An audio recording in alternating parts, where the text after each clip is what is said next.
Si je dois me faire perdre de l'argent ou me retarder dans mon travail, bon, ça va de loin. Il y a ça aussi, c'est pas de la méchanceté, c'est du professionnalisme. Voilà.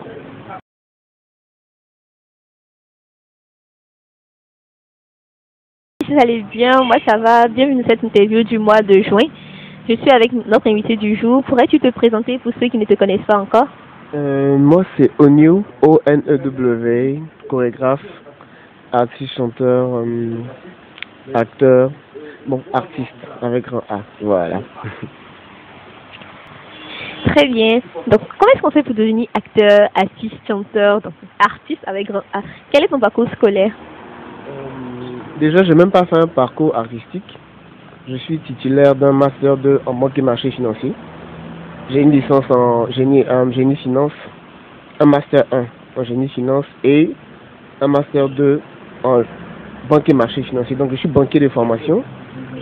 L'art, on va dire, c'est inné. Parce que j'ai hérité parce que mon père aussi était, disons, un artiste dans l'âme. C'est vrai qu'il n'était pas un artiste connu avec des albums et tout. C'est quelqu'un qui savait tout faire, qui chantait, qui dansait aussi. Donc je pense que j'ai hérité de ça et cette flamme est restée en moi. Et je l'ai cultivée, voilà. Et je me suis fait former aussi. Voilà, vu que j'ai pas fait mes études en Côte d'Ivoire. Donc j'ai eu la chance, pendant que je faisais mes études, de tomber sur des personnes qui étaient dans le même milieu que moi. J'ai eu une mère spirituelle qui m'a appris beaucoup de choses, qui m'a canalisé dans la musique. Et la chorégraphie, c'est inné. Je suis autodidacte à ce niveau, je regarde et je reproduis, merci à Dieu. Et tout ce qui est acting, cinéma et tout, ce sont des choses au fait qui viennent en travaillant. Voilà, on va dire ça. Très bien. Alors, comment est-ce qu'on fait pour arriver de la banque? Comment est-ce qu'on fait pour arriver de la banque à la danse? Et surtout, le fait que tu entreprennes là-dedans. Donc, on va l'étudier de ça. Exactement. Comment est-ce qu'on fait ça? Bon, après, arriver de la banque à la danse, c'est autre chose parce que moi, j'ai jamais laissé la danse. J'ai toujours fait les deux dans mon parcours scolaire. Je partais à l'école le matin, je partais danser en boîte le soir. Je partais en master le soir et je travaillais à la télévision le matin. J'ai toujours, mais alors là, toujours gardé ma passion, mon côté artistique parce que c'est là-bas seulement que je me sentais vivre. Voilà. Chaque fois que j'étais sur une piste de danse ou en train de chorégraphier ou en train de faire de la direction artistique, mon cœur se réjouissait. Donc je ne pouvais pas laisser. Arrivé à un certain moment, j'ai juste fait un choix et je me suis juste rendu compte que toute ma vie n'allait pas être la finance, mais que je vivais et que je me sentais moi-même libre et épanoui quand je faisais ce qui me passionnait. Donc j'ai développé un système, j'ai appris un peu les rouages à travers les personnes qui étaient de l'autre côté où je faisais mes études. Donc j'ai appris un peu comment gagner de l'argent avec certaines vertus, certaines qualités et certaines disciplines. Quel que soit le domaine d'activité dans lequel tu es, tu pourras t'en sortir. Voilà pourquoi j'ai créé aujourd'hui ODS qui me fait vivre et qui fait vivre certains danseurs avec qui je travaille et qui a aujourd'hui formé et rendu épanoui beaucoup de personnes qui me suivent. J'ai beaucoup d'exemples, je ne vais pas citer là. C'est très à encourager, félicitations. Alors, comment est-ce qu'on fait pour trouver sa passion? Parce que tu dis depuis petit, tu allais à l'école et tu dansais. Comment est-ce qu'on fait pour trouver sa passion? Comment est-ce que tu as fait pour trouver la tienne? Je pense que j'ai répondu à cette question dans mon développement, mais je vais voir. Vous savez qu'il y a quelque chose que vous faites facilement, sans effort, et qui donne un rendu qui vous satisfait, avec ou sans argent, avec ou sans motivation, avec ou sans primo encouragement. Tu fais quelque chose, tu es content. On t'encourage, on t'encourage pas, tu es content. Et tu es toujours content, tu as toujours la pêche quand il s'agit de faire ça. C'est ta passion. Voilà. Là, partout je passe, j'écoute de la musique, j'ai envie de danser. Et ça a toujours été comme ça. Toujours envie de chanter sous la douche ou quelque part, composer des textes, faire l'acting, créer des scénarios de films et tout. C'est quelque chose que je fais sans attendre l'aide de personne, sans attendre l'encouragement ni l'approbation de qui que ce soit. Je le fais avec amour, avec passion. Dès que vous faites quelque chose, ne forcez pas que ça se passe bien. C'est votre passion. Vous êtes né pour ça. Voilà. C'est comme ça que je qualifie découvrir sa passion. Chez moi, en tout cas. Et au niveau des parents, parce qu'on sait qu'en Afrique, et après avoir fait des études, pouvoir se consacrer à sa passion comme ça? Comment est-ce que c'est passé ça? Ça a été difficile au départ parce que, comme l'a dit mon père aussi, il était artiste, mais il a très vite viré dans la société, paix à son âme. Je pense que c'est l'une de mes plus grandes motivations parce que j'ai eu la meilleure des choses avant qu'il ne parte. Il m'a dit, je suis fier de toi. J'ai vu comment tu aimes ce que tu fais et je suis sûr et certain que tu réussiras et que tout ce que tu feras avec passion dans ce métier va te réussir. Donc je pense qu'il a quitté la terre avant de me dire ça. Donc il n'y a pas meilleure motivation pour que je m'accroche. Voilà. Et aujourd'hui, Dieu est en train de lui donner raison. Voilà. Donc au départ, c'était pas ça. Mais quand vous partez à l'étranger et qu'on vous paye des études chères et que vous revenez avec vos diplômes, mais en même temps, avec les diplômes, vous voyez qu'au cours de l'année, tes parents entendent que tu es dans un pays où tu passes à la télé alors que tu es subsaharien. Normalement, tu n'as pas le droit de passer là-bas. Mais tu brises certaines frontières et tu deviens chorégraphe principal d'une émission où personne n'avait fait auparavant. Et dès que tu reviens, tu n'échoues pas dans les études. Tu lui ramènes ce diplôme, tu lui ramènes ton master, tu lui ramènes ton temps. Il n'y avait aucun problème. Je vais montrer que ça ne m'empêchait pas d'exercer ma passion et d'aller à l'école. C'est clair qu'arrivé à un certain moment de la vie, j'allais faire un choix parce que je ne pouvais pas jongler entre deux choses.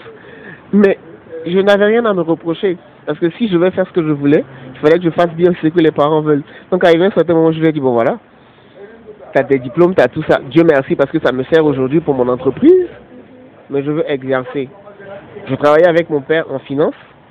Et en 2017, je lui ai dit, bon voilà, je vais voler de mes propres ailes. Et quand il a vu qu'au fur et à mesure que j'avançais, je grandissais, j'étais épanoui. Il m'a rappelé dans son bureau, il m'a dit, franchement, Dieu nous a donné un talent. Et voilà, c'est ce que j'ai dit tout à l'heure, je suis fier de toi, je te soutiens, tu as toute ma bénédiction et sache que je crois fermement que tu vas réussir. Ma mère m'a toujours soutenu. C'est vrai qu'elle aurait toujours voulu que je sois, voilà, qu'on travaille dans... Bon, vous connaissez les parents, hein. Mais elle m'a dit, tu as persévéré, tu y es arrivé et on te soutient quoi qu'il arrive. Donc ça n'a pas été facile, mais j'ai eu les arguments, la force et la discipline adéquate pour pouvoir convaincre mes parents. Et aujourd'hui, ils me donnent tous raison. Magnifique. En tout cas, c'est la détermination. Exactement, c'est ça. Donc, comment est-ce qu'on fait pour vivre de sa passion en Côte d'Ivoire? Parce qu'on sait que, bon, on est en Afrique, on dit, bon, c'est difficile de vivre de sa passion, surtout de la danse. On trouve que c'est un métier quand même difficile. Il faudrait quand même être au top des tops pour pouvoir vivre de ce métier-là. Comment est-ce que tu arrives à vivre de ta passion? J'adore cette question parce qu'on me la repose tout le temps. Mais je vais donner une réponse assez différente pour cette interview. Mon slogan à moi, c'est la danse, c'est dans la tête, avant d'être dans les pieds. C'est une parabole, mais c'est pour vous faire comprendre qu'aujourd'hui, je vous donne des exemples. Kamel Wally, beaucoup le connaissent de nom, mais ne connaissent même pas son visage.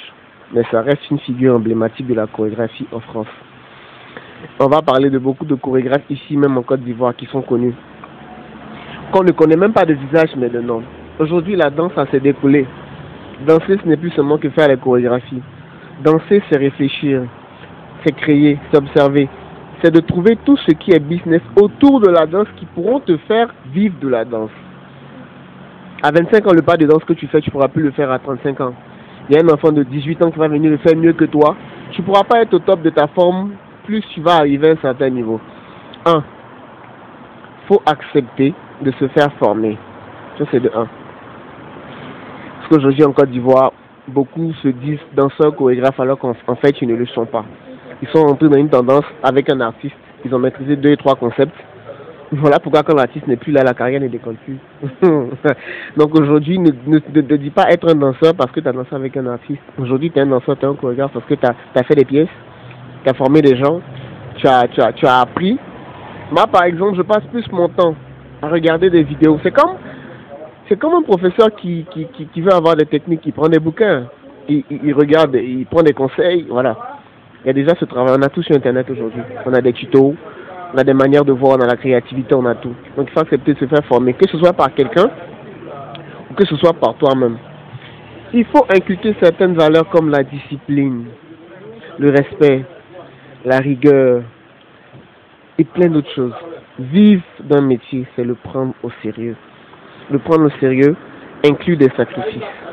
Si vous êtes prêt à vraiment faire ce sacrifice et à vous consacrer, ça tombe bien quand on parle aujourd'hui de Suspect 95. Je vais être un peu long, Suspect et Jules Bécaud et tout. Je ne vais pas prendre parti pour quelqu'un, mais aujourd'hui quand on regarde bien, je regarde un peu comment Suspect veut développer sa carrière. Il a trouvé une petite carence quelque part que lui-même essaie de corriger. J'ai rien à voir avec son manager et tout, même et tout. Mais l'entité où lui, il y a une grande manager du Gabon qui était venue en Côte d'Ivoire, où il est parti acheter un livre pour comment manager. C'est pas si c'est suffisant de sa carrière. Franchement. Donc du coup, c'est quelqu'un qui sait ce qu'il veut.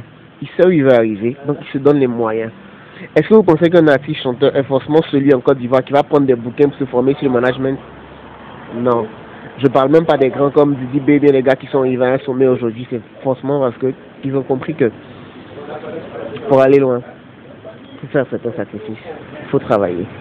C'est pareil dans le milieu de la danse.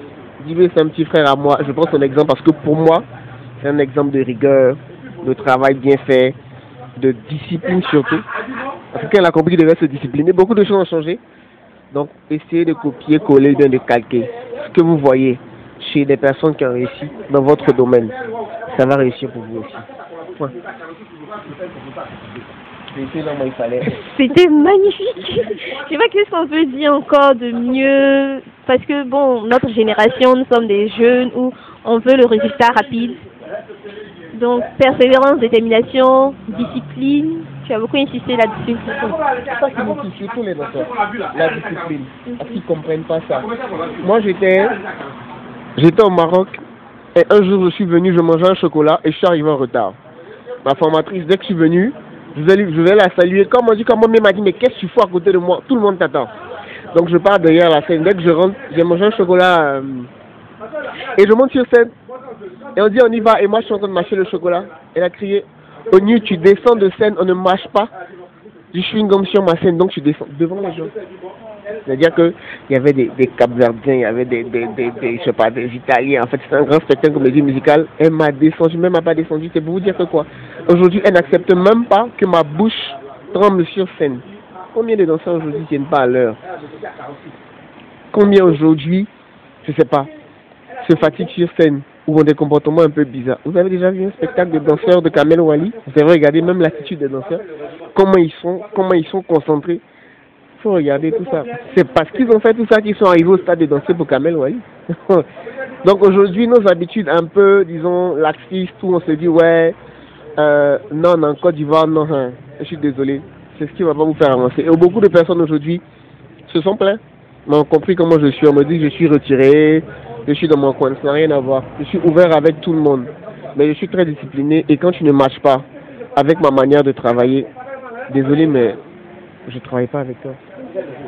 On est toujours amis, on est toujours père et fils, amis, mais si on n'arrive pas à travailler, parce que je veux des résultats, j'ai des objectifs, je vis de ça, je paye mon loyer, je me nourris, je fais beaucoup de choses avec, donc du coup, si je dois me faire perdre de l'argent ou me retarder dans mon travail, bon, ça va de loin.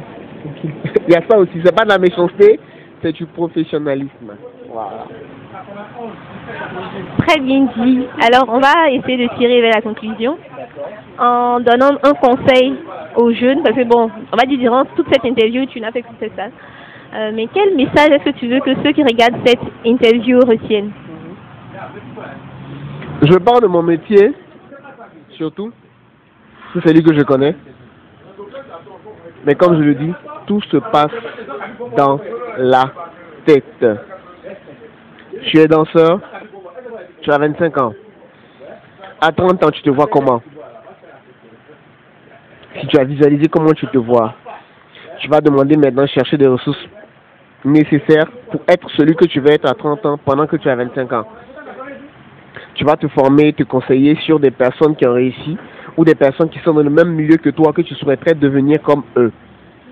Recherche, conseil, discipline. C'est pour mon métier, mais c'est valable pour tout autre métier. Visualisez et donnez-vous les moyens. Quand je dis de vous donner les moyens, c'est vos moyens vous-même. Et acceptez aussi qu'on vous dise non, c'est pas comme ça qu'on fait. Fais comme ça pour que tu grandisses. Parce qu'il y a cet orgueil-là aussi qui est là. Un danseur qui danse avec un artiste qui a fait 5 pays, et tu viens et tu lui dis, mon gars, tu sais pas danser. Toi, tu es qui? Moi, je danse avec elle. Je ne sais si le temps. Oui, tu as fait tout ça, mais tu n'es pas qualifié comme un danseur. Tu as suivi une tendance, au fait. Formez-vous, diversifiez-vous, concentrez-vous, et puis acceptez d'apprendre de vos devanciers, de vos doyens. Parce qu'aujourd'hui, même si vous avez vu un chorégraphe qui roule une voiture, vous ne savez pas combien il a cotisé pour acheter sa voiture. Et pendant combien d'années? Mon premier spectacle était à 8 ans. J'avais 8 ans. 8 ans, je commençais un spectacle qu'on a fait me produire. Au départ, mes parents n'étaient pas très d'accord et tout. 8 ans. Aujourd'hui, j'ai plus de 35 ans. Je suis encore là. Je danse avec des personnes qui sont venues me voir et que je forme. Ils n'étaient pas encore nés quand moi j'ai commencé à danser. Donc du coup, ça n'a pas été facile. Et on continue de gravir les échelons. Ayez le courage, puis acceptez d'apprendre. Tout se passe dans la tête. Merci. Merci beaucoup, Olivier. Moi, je l'appelle Olivier. Oui, c'est mon vrai prénom. Non, c'est ONU que tout le monde, c'est ONU que tout le monde connaît, mais bon, voilà, Olivier, c'est le gars à l'état civil.